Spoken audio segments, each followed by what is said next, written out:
Misaka pa sa team standing ang Binil Blazers, Perpetual Altas, Mapua Cardinals ug San Beda Red Lions sa ilang kadaugan sa round 2 sa NCAA Season 100 Basketball Tournament.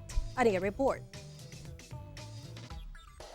Pabiling nanguna ang Binil Blazers sa NCAA Season 100 Basketball Tournament human gipildi ang San Sebastian Stags 91-85 sa ilang dula kagahapon.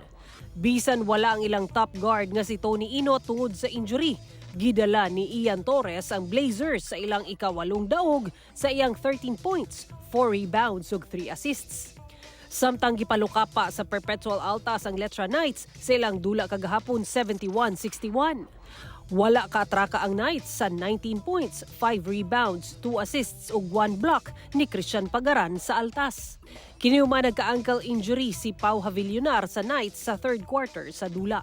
Upat lang ang lamang sa Mapua Cardinals dihang midaog batok JRU Heavy Bombers sa ilang dula niadtong Sabado.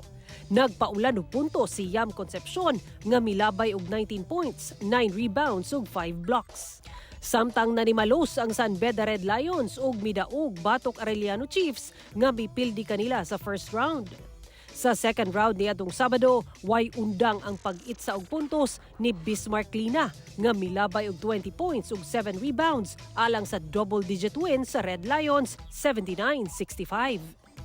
Sa team standings, nanguna gihapon ang Binil Blazers nga dunay 8 kadaog. Gisundan sa San Beda Red Lions ug Mapua Cardinals nga tig-7 ang daog.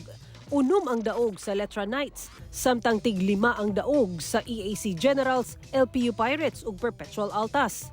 Tig-3 ang daog sa JRU Heavy Bombers ug Arellano Chiefs, samtang 2 ang daog sa San Sebastian Stags. Parehong tutukan ang mga dula sa NCAA Season 100 ugma October 15 sa alas 11 sa buntag. Tali LPU Pirates versus San Beda Red Lions nga makita sa Heart of Asia.